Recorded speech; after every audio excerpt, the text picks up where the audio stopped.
इस चैप्टर को स्टार्ट करने से पहले आप बस ये जान लो कि अभी जो मैंने चेक किया उसके हिसाब से देख रहा हूँ केवल रेंट फ्री हाउस में चेंजेस आए हैं। वो भी चेंजेस क्या, कुछ रेट्स के एडिशन हुए हैं, ठीक है। तो वो भी मैं बता दूंगा आपको, आप समझ जाओगे। बाकी उसके अलावा और कोई मेजर चेंजेस मुझे नहीं लग रहा है इस साल हुआ है। अगर कोई हुआ भी होगा तो हम क्वेश्चन करते वक्त देख लेंगे उसको, ठीक है। इस वीडियो में हम इनकम फ्रॉम सैलरी का फॉर्मेट पढ़ने जा रहे हैं। उससे पहले ये कुछ चीज़ें देख लो आप। इनकम फ्रॉम सैलरी जो है वो section number 15 to 17 of income tax act में आते हैं, ठीक है।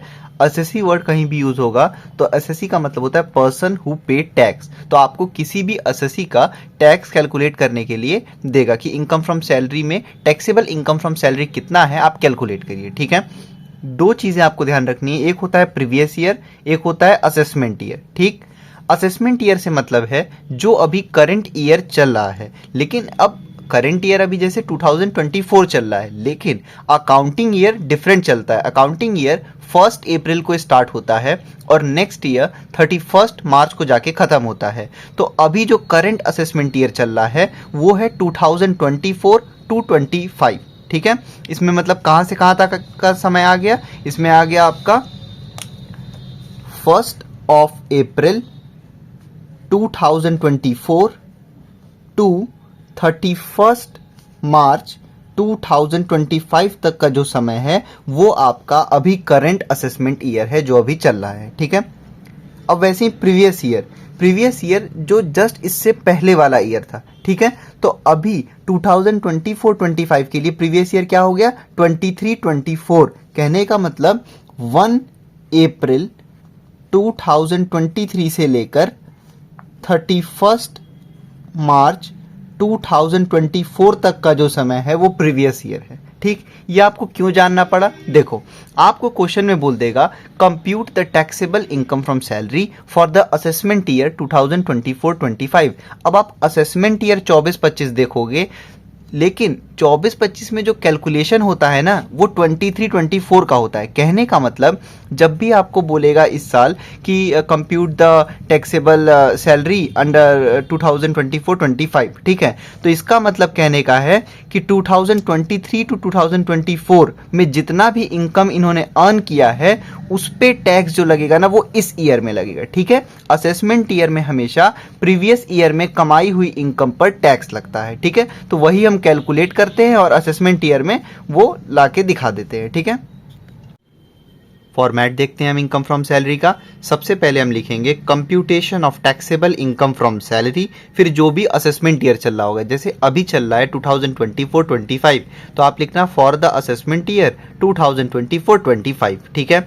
सबसे पहले आप लोगे बेसिक सैलरी, सीधे आउटर कॉलम में फुली टैक्सेबल हो जाएगा। अब देखो अगर आपके प्रीवियस मतलब जो भी क्वेश्चन में प्रीवियस ईयर बताया गया है उसमें अगर पूरे एक साल के लिए एम्प्लॉय ने काम किए हैं, एक साल की सैलरी लिए हैं, तो मल्टीप्लाई कर, मंथली सैलरी दी होगी तो मल्टीप्लाई कर देना 12 से और आउटर कॉलम में लिख देना फुली टैक्सेबल। वैसे ही अगर आपको क्वेश्चन में बता रखा हो कि जो एम्प्लॉय हैं उन्होंने स्पेसिफिक केवल इतने मंथ्स के लिए काम किया, फॉर एग्जाम्पल अगर क्वेश्चन में बोला हो कि उन्होंने केवल 5 महीने के लिए काम किया और 5 महीने का सैलरी लिया है, तो जो भी मंथली सैलरी होगा मल्टीप्लाई करना 5 से और यहाँ लिख देना। समझ में आ गया बात को, आगे बढ़ते हैं। एडवांस सैलरी या फिर अरियर्स ऑफ सैलरी। भाई एडवांस सैलरी आप समझ गए होगे, जो बाद में मिलनी थी सैलरी लेकिन अभी इसी प्रीवियस ईयर में इन्होंने ले ली है तो वो फुल्ली टैक्सेबल होगा। वैसे ही अरियर्स ऑफ सैलरी, भाई पहले की सैलरी थी लेकिन अब जाके इस प्रीवियस ईयर में मिली है, तो जिस भी प्रीवियस ईयर में मिलता है उसमें फुल्ली टैक्सेबल होता है, ठीक। डियरनेस पे, ये सैलरी का पार्ट होता है इसलिए फुल्ली टैक्सेबल, ठीक। फिर डियरनेस अलावेंस, डियरनेस अलावेंस को हिंदी में कहते हैं महंगाई भत्ता।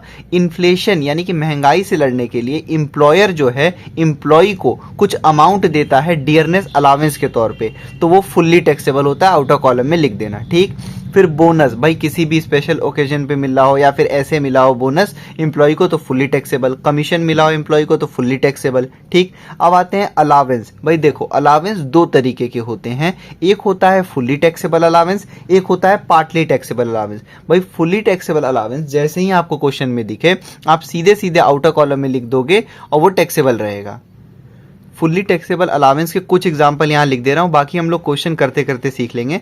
डियरनेस अलावेंस, डियरनेस पे दिया है, fully taxable. City compensatory allowance दिया है, fully taxable. Overtime allowance, proctor allowance, warden allowance, tiffin allowance, ये सब फुल्ली टैक्सेबल होते हैं, ठीक है। अब नेक्स्ट लिखा है पार्टली टैक्सेबल। देखो भाई, कुछ ऐसे भी अलावेंसेस होते हैं जिसमें कि पूरा पोर्शन नहीं टैक्सेबल होता है, कुछ पोर्शन को पहले लेस किया जाता है और उतना कुछ पोर्शन एग्जेम्प्ट और कुछ पोर्शन टैक्सेबल। तो वो मैं आपको नेक्स्ट वीडियो में पार्टली टैक्सेबल अलावेंस जो भी हैं वो आपको लिख के बताऊंगा कैसे आपको सॉल्व करना है और कितना पोर्शन आपको यहाँ पे लेना है और कितना नहीं लेना है, वो सब मैं नेक्स्ट वीडियो में बताऊंगा, ठीक है। फिर है टैक्सेबल पर्क्विजिट्स। भाई देखो, पर्क्विजिट्स क्या होता है? पर्क्विजिट्स वो होता है जो एम्प्लॉयर एम्प्लॉय को इन काइंड देता है अकॉर्डिंग टू हिज और हर पोजीशन। कहने का मतलब भाई, जैसे मान लो कि कोई एम्प्लॉय है, वो ऑफिसर है तो उसको रेंट फ्री हाउस दिया गया होगा, उसको कार दिया गया होगा, तो वो सब पर्क्विजिट्स में आ जाता है। उसका भी कैलकुलेशन होना होता है, वो भी हम आगे की वीडियोज़ में उसके बारे में बात करेंगे, ठीक है। फिर employer's contribution in recognised provident fund in excess of 12% of salary. सबसे पहले तो ये जान लो, आरपीएफ का फुल फॉर्म है रिकॉग्नाइज्ड प्रोविडेंट फंड। इसमें एम्प्लॉय भी कंट्रीब्यूट करते हैं और एम्प्लॉयर भी कंट्रीब्यूट करते हैं, ठीक है। तो जो एम्प्लॉय का कंट्रीब्यूशन है ना, जिसका आप कैलकुलेशन कर रहे होगे, वो यहाँ लेना ही नहीं है, ठीक। लेना किसका कंट्रीब्यूशन है आरपीएफ में? एम्प्लॉयर का कंट्रीब्यूशन। लेकिन पूरा का पूरा कंट्रीब्यूशन यहाँ नहीं ले लेना है आपको, ठीक है। आपको क्या करना है, जो भी एम्प्लॉयर कंट्रीब्यूट कर रहे होंगे आरपीएफ में, सैलरी के 12% से जितना ज़्यादा होगा वही लेंगे। कहने का मतलब सैलरी के 12% तक जो कंट्रीब्यूशन हो रहा होगा आरपीएफ में वो एग्जेम्प्ट रहेगा। 12% से जो भी ज़्यादा होगा, जितना ज़्यादा होगा उतना पोर्शन टैक्सेबल होगा। फॉर एग्जांपल अगर 13% हो रहा है तो 12% तो एग्जेम्प्ट रहता है, केवल 1% टैक्सेबल होगा। समझ में आया बात को? और ये सैलरी को बेसिक सैलरी भूल से भी मत समझ लेना। आगे की वीडियोज़ में मैं आरपीएफ यानी कि रिकॉग्नाइज्ड प्रोविडेंट फंड के बारे में भी बताऊंगा। तो सैलरी का एक फॉर्मूला होता है, वो सैलरी लाओगे, उसका 12% निकाल के तब आप कंपेयर करोगे, ठीक है। तो टैक्सेबल अलावेंस हो गया, फिर पर्क्विजिट्स हो गया, फिर एम्प्लॉयर कंट्रीब्यूट, फिर है interest on recognised provident fund in excess of 9.5%।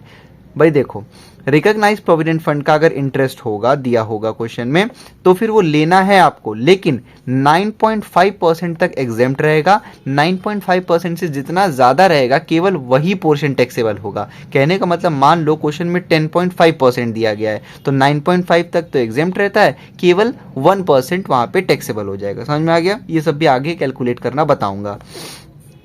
फिर है पेंशन ग्रेचुइटी। ये आपको इस चैप्टर में नहीं, जो नेक्स्ट चैप्टर है रिटायरमेंट, उसमें काम आएगा। इसकी वीडियो ऑलरेडी मैंने बना रखी है, आप प्लेलिस्ट चेक कर सकते हो रिटायरमेंट की, ठीक है। और भी जो कोई भी एक्स्ट्रा अगर आइटम होगा, कुछ बच गया होगा, तो वो क्वेश्चन करते करते आपको समझ में आ जाएगा, ठीक है। और इन सबको आप ऐड कर लोगे तब आपका आएगा ग्रॉस सैलरी इनकम। ध्यान रखना, अभी टैक्सेबल सैलरी नहीं आता है। जब ये सब कैलकुलेट कर लेते हो तो वो आता है ग्रॉस सैलरी, ठीक। उसमें से लेस करते हैं डिडक्शन अंडर सेक्शन 16। 3 चीज़ें लेस करते हैं उसमें से। पहला 16 सबसेक्शन 1, 16 सबसेक्शन 2, 16 सबसेक्शन 3। सबसे पहले स्टैंडर्ड डिडक्शन मैक्सिमम 50,000। भाई देखो, जैसे ही आपका यहाँ तक का क्वेश्चन हो जाए ग्रॉस सैलरी इनकम, उसके बाद सीधे सीधे यहाँ लिखना, क्वेश्चन में स्टैंडर्ड डिडक्शन आपको नहीं लिखा होगा, ठीक है। लेकिन नहीं लिखा होगा इसका ये मतलब नहीं है कि नहीं लेना है। सीधे सीधे जैसे ही आपका ग्रॉस सैलरी इनकम आया, आप लिखना less deduction under section 16, standard deduction, सीधे 50,000 यहाँ पे लिख देना, ठीक। स्टैंडर्ड डिडक्शन जितने भी टैक्सेबल सैलरी के क्वेश्चन होंगे उसमें सीधे सीधे आप लेस कर देना। अब आते हैं नेक्स्ट, इंटरटेनमेंट अलाउंस। बहुत ध्यान से समझना इसके बारे में क्या बताने जा रहा हूँ। अगर क्वेश्चन में ये बताया गया है कि जो असेसी हैं, जो एम्प्लॉय हैं, वो प्राइवेट एम्प्लॉय हैं, तो इंटरटेनमेंट अलावेंस यहाँ आएगा ही नहीं। सीधे सीधे यहाँ पे जो फुल्ली टैक्सेबल अलावेंस है ना, यहाँ लिखना इंटरटेनमेंट अलावेंस और फुल्ली टैक्सेबल कर देना, ठीक। वो तो हो गया प्राइवेट एम्प्लॉय के केस में। अब बात करते हैं गवर्नमेंट एम्प्लॉय। तो यहाँ देखो क्या लिखा है, गवर्नमेंट एम्प्लॉय, ठीक। देखो, प्राइवेट एम्प्लॉय का मैंने बताया फुल्ली टैक्सेबल होता है, आपको नीचे लेना ही नहीं है। लेकिन अगर गवर्नमेंट एम्प्लॉय होंगे तब आप क्या करोगे? First include income under head salaries, कहने का मतलब अगर वो असेसी गवर्नमेंट एम्प्लॉय भी हैं तो सबसे पहले जितना भी उनको मिला है, सपोज करो 10,000 मिला है एज इंटरटेनमेंट अलावेंस और वो गवर्नमेंट एम्प्लॉय हैं, सबसे पहले जैसे आप प्राइवेट एम्प्लॉय के केस में यहाँ पे दिखाते ना, तो वैसे ही गवर्नमेंट एम्प्लॉय के केस में भी सबसे पहले आप यहाँ पे दिखा देना आउटर कॉलम में, ठीक है।